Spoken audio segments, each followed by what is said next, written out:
around and meeting pretty talented people. You know, you meet all walks of life. And what's neater, you're something special all of a sudden, and they'll come to you and they want to mix. I really realized that I was kind of a star all in one summer. I went skiing, was very small for a while, and I'd been isolated in Florida. And then I went on tour through the U.S., and I realized skating had gotten so big. And I was signing autographs, and kids were coming up to me asking me all these crazy or stupid questions or whatever, you know. And I couldn't handle it. And I'd throw the pin away, and I wouldn't say, you know, I can't sign this because don't you see I'm one of you. And they didn't even understand. They think, oh, this guy's got such a big head, you know, or why is he such a weirdo? And it was hard, because all of a sudden you're somebody different. And I watched it happen to my friend all at once, and he shot up to be as like a superstar. And you could see him around his old friends, like you could see his eyes rolling around, because I should act this way, and then I should act this way. And then it turns out now he's actually kind of suicidal, you know? So, yeah, so what it's given me is a lot of extremes. And I'm pretty lucky, I guess, because I think I've got my feet on the ground a little better now. But still, I go through weird phases. Like whenever I do a big demo, big contest, after all these people come up to me, I get really depressed, like really down and dark, because it's all so unnatural, and you have to give a lot, but it's so unnatural. I can see why a lot of big guys would turn to drugs or whatever, because I mean, you really don't feel you fit in. Even my trophies, everything, I saw them all heaped together, and I threw them all away. I started to just crush them, you know, and I threw them all away. Because I was thinking, man, because I look at them and I started to realize, I started getting kind of proud. And I was thinking, yeah, you know, I did something. And I looked at myself a couple of days later, I was going, God, I can't, you know, what if I have a kid? I can't put pressure on him like that. You know, hey, look what your dad did a long time ago. He was something. Sure, I never thought about that. So I don't have any more trophies.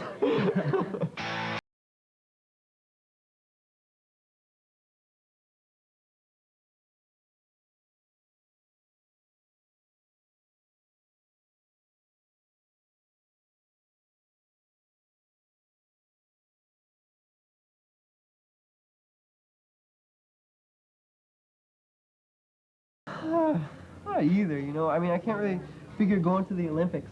Nah, everywhere you go, not. you have seems like in every small little like hobby or sport or whatever it is, you have these real extreme guys. You know, going like, you know, Yo-Yo is gonna go to the Olympics, right? And you have some sort of weird sleigh. You know what I mean? Yeah, I know. And people say that about skating, and I can't even bear to listen to them. And it's never gonna work. Yeah. How can you? I mean, you're confining something a lot. So it's not that lifestyle.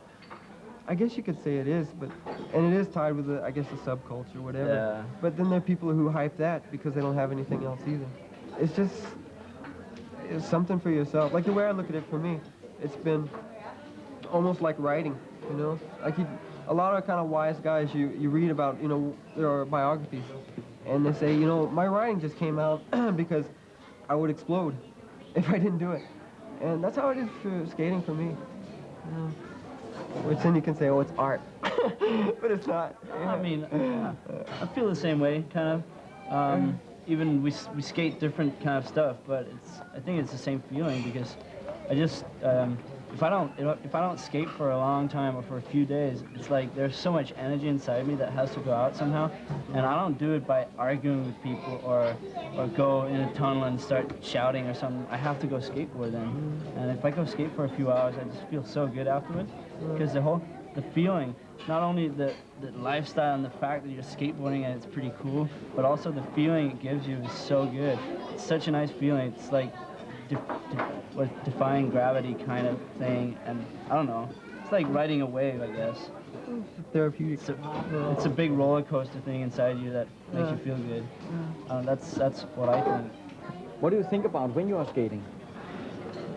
You know, all kinds of things. People think it's all concentrated, right? They read these Zen books and stuff, which is, you know, it's true. You're one of everything, and you blank out things, and you have these incredible feelings that you can't really describe. You know, I've heard musicians say a lot of things that I can relate to. Real artsy things, you know, you feel one and you lose a sort of consciousness, but then you feel part of a whole, you know. And I was into kind of this Eastern philosophy for a while, and I can understand that's real. But then other times I just think of my dog and stuff like that, you know, I'm just screwing around. And it's not Rocky. One of the biggest mistakes I ever made was watching Rocky, you know. I was serious about my training. I did a certain type of rolling tricks for 47 minutes, a certain type of static tricks for, you know, 32 minutes. Took a 3-minute break in between. I ran 3.75 miles after. You know, this weird, stupid. Everything was by this, and wasn't by this. And all of a sudden, I realized that my skating wasn't that good anymore. I was mechanical, and that I didn't look forward to doing it anymore. One thing's for sure, the skating thing is something in my life, but I want to make a transition out of it, and always skate for myself, but never ever talk about it, you know. And I kind of think I'll end up out of the skateboarding business and go back to school. My dad says I'll be a professor, right? Because can't take the real world, which I can. I'll probably end up getting married too, which is before I was really angry at girls. I hated girls. Because they suck up your life, right? You can't have yourself anymore. And so I figured that was bad, but now I'm mellowing out there. So I'll probably end up getting married and being a professor, maybe a poet, or this eccentric old man that's gonna walk around and yell at everyone.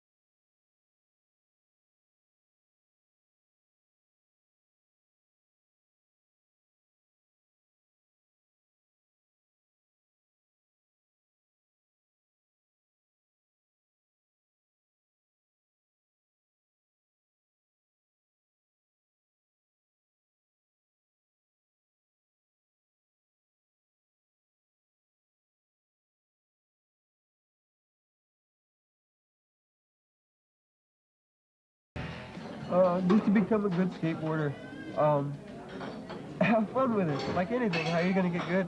Just have fun and stick with it. Don't go halfway, and don't use it like a social tool. Like skate to the corner and hang out with your friends and skate back.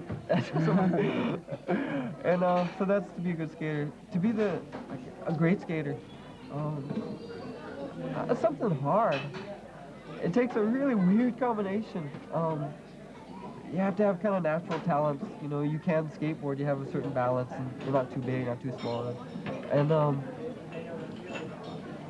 you have to have kind of a lot inside you, I think. Dedication. Oh yeah, dedication and a sense of discipline and all that. Yeah. But also the creative side or whatever, you have to have it mean something for you. Like, you know, you went through these artists and they all had a lot bottled up inside. And I think to be someone really great at what they do, you have to have something really showing in your skating that's you. All the tricks you are doing at the floor, is that some tricks you are create yourself? Yeah, actually most of them.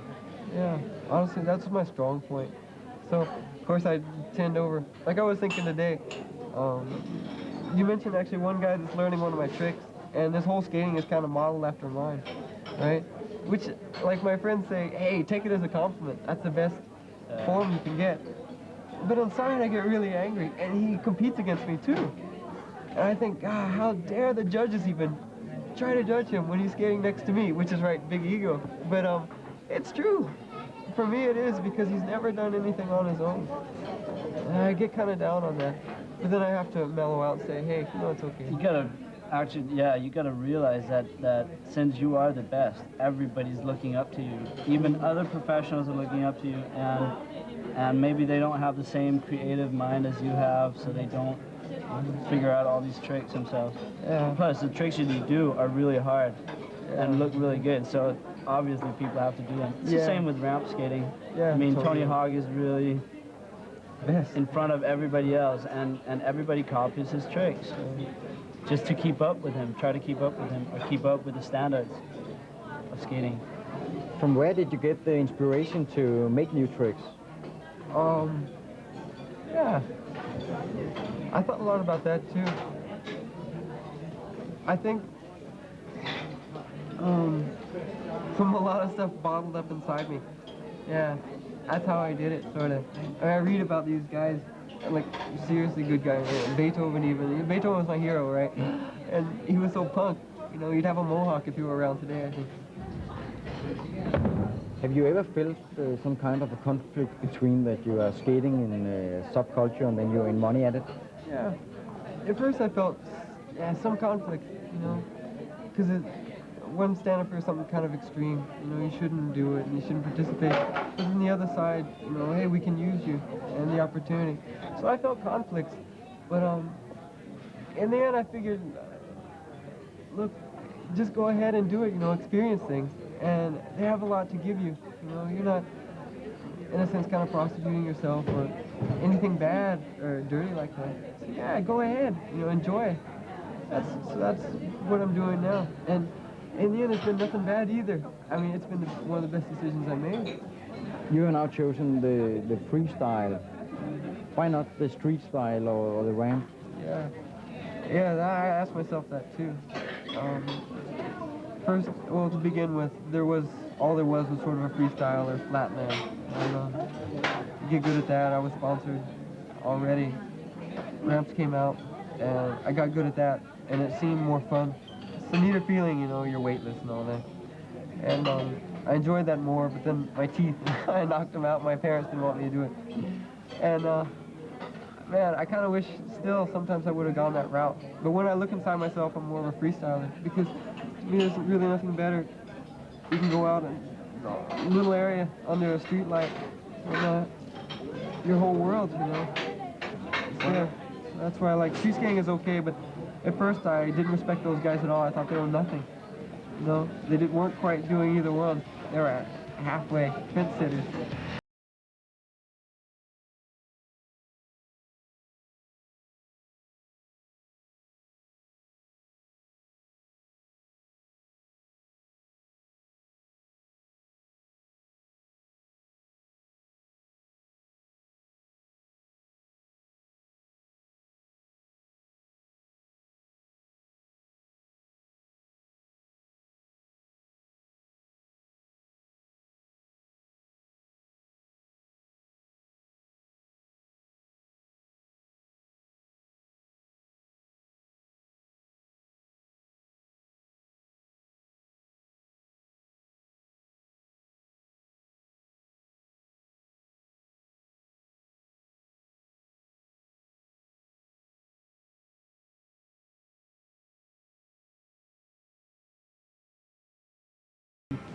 År siden nu, der var Rodney, han var et af mine idoler, og jeg kan ikke se andet end det, han er altså bare stadig.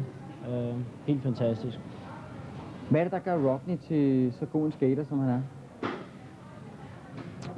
tror, det er flere faktorer, der spiller ind. Det er koncentrationsevne, det er viljestyrke. Naturligvis er der også talent. Man skal nok have et talent for at kunne blive så god, som han er. Der er flere ting, der spiller ind, og dem besidder han alle sammen, og derfor er han så god. Det, der er helt utroligt ved det, er, at han stadig er god, synes jeg, fordi han har prøvet alt. Han har været med i toppen i de sidste 10-12 år nu, været professionel. Han har vundet alt, hvad der er at vinde, men stadig så har han den her sejrsvilje. Han nægter at tabe. Han udskiller sig på den måde, han går op i nogle andre ting i sin fritid, end nok de fleste af dem af skaterne gør. Det tror jeg, han læser meget filosofi, meget tunge bøger, som er på et højt stadie på universitetet, ikke? Og han kom jo fra en universitetsuddannelse på, altså han har været i gang med 4 år, hvor han så stoppede, fordi han måtte dedikere det hele til skating, men alt hans fritid går med at læse. Og det er altså, det er nogle bøger, man faktisk ikke kan, man kan læse en side, og så det kan tage en time, ikke? Og man kan ikke forstå en skid af det alligevel, ikke? Altså man skulle ikke umiddelbart tro, at han havde været så meget rundt, som han har været, fordi han har jo gået til det ene og det andet interview, og Hollywood er han med i de diverse film og laver stunts, og jeg ved ikke hvad, men han virker overhovedet ikke på nogen måde at fortælle. Der er slet ikke noget af ham, og altså han viser tegn på, at han er verdensstjerne overhovedet ikke. I started to skate. It's weird, my dad's a doctor, and so he wouldn't let me. And just really with my friends, I was looking at all the cool guys who were skating, and they were the surfers too. And, you know, like in the movies, the surfers are always so with the girls and stuff. So I wanted to be in there. And I started because it was popular. And it was like a big battle with my dad. He said, oh, you're never going to be any good or anything like that. So that really pushed me where I had to prove him wrong. It's a heavier, pretty hard thing to be a pro so young. And traveling, too. Traveling was strange. Like, this is something that turned me off as far as demos. I go there, and here I am, really shy kid. I really, like from an early age, I considered it kind of a gift what I had for skating, and because I learned very quickly, and it flows for me.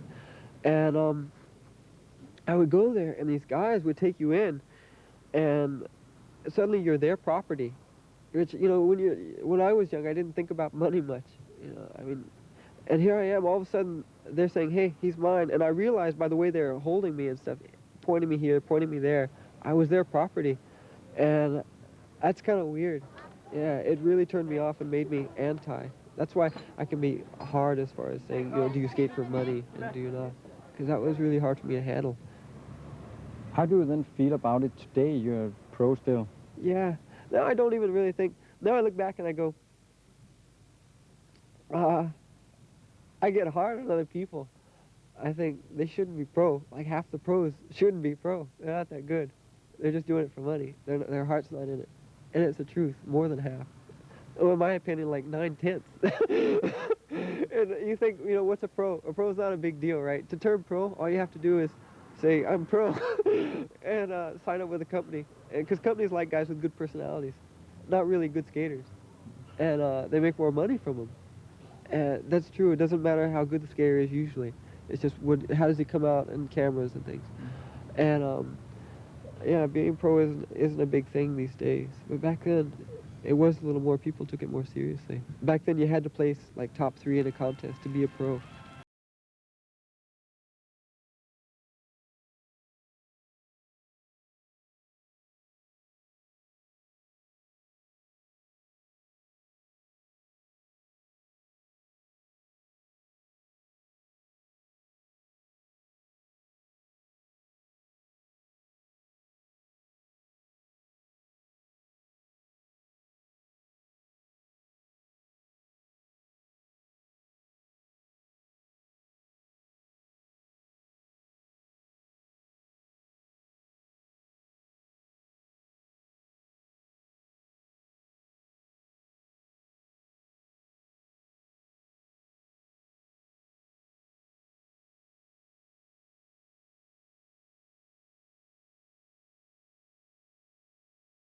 Kind of a street skating freestyle thing when there was nothing else, you know. So riding around on the streets, going off curbs, maybe little drainage ditches, you know. And then freestyle came out of that, a little more technical, things getting a little harder, but just on flat ground. And then the vert skating, that really hit hard. All of a sudden the parks started coming with the empty swimming pools and the ramps. And I think it's a lot more fun to watch. Some people say the vertical versus freestyle was football to ballet, you know. Do you consider yourself as a ballet star? Yeah, sort of a whip. That's what freestylers are. I mean, of the freestylers, I'm supposed to be kind of the one of the strongest. And now people say, like our friend makes fun of me, oh, you're just trying to be a street skater. You know, so trying to get kind of manly in my freestyle, but it's still the wimp side of things. Yeah. Isn't skating just a fad? God, it's so hard to say. Yeah, I guess you can say in a way. Like now I'm being a hard guy against skaters. But in a way it's kind of a fad because it goes to the cyclical thing. You know, whatever, after every 5 years, whatever, 6 years. It goes through that a bit, but more than ever I guess it's stabilized. I mean, honestly, not trying to speak up for it. It's stabilized. So sport, bad lifestyle, whatever it is, it's getting gray area, you know, where you can call it, I don't know exactly what. It's not just a fad. Yeah. Do you see any difference between European and American skating? Yeah, I see a little bit of difference. Pretty much, actually. In the U.S., I guess because it's a bit older, you have these guys, the original surf style that skated pools, and they consider themselves all hardcore. That's what they use. And yeah, they make fun of oh, you're just a little kid. You weren't back in the old days, you know, we used to slash pools. And I hate that attitude. It's still there. It's like, the magazines, like there's one that's really hardcore or whatever, and they just stay back in, you know, these ancient days. Which, the attitudes are so wrong. That's why it gives skating a bad name. It's idiots, I think. Now it's mellowing out. Like in Europe, it's more wholesome. Like, hey, you skate? That's cool. I do too. You know, no matter how long they've been skating, they say that, and I think that's good. When you're not skating, what are you doing then? Well, like, actually, yeah, okay, I have kind of a busy life, I guess. I went to school for a while, and I'm not in school right now. I work, and I kind of have a 9-to-5 job with a lot of freedom. I own part of a skateboard company, and I do a lot of bookkeeping. I work with the team, and work with the wood shop, a couple other things, designing boards, just all around to learn as much as I can. That's what I do then. I skate after that and tour on the weekends, and I have a girlfriend, and then spend the rest of the time, I guess, reading. I like to read a lot, and so I think I want to finish up in school again. I mean, go back and get a higher degree, maybe PhD, Dr. Mullen. Yeah.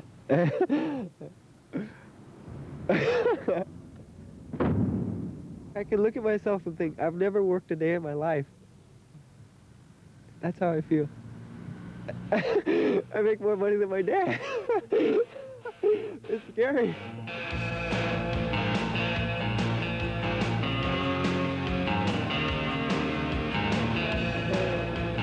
What's up? I'm dead. I think what? Yeah, I'm gonna drop dead. Yeah. So, what's going on now? I can't even pronounce the names here. I'm not sure. I'm going somewhere tonight, and I have to take a ferry to the other side. Let's get out of here then. Yeah, I'm ready.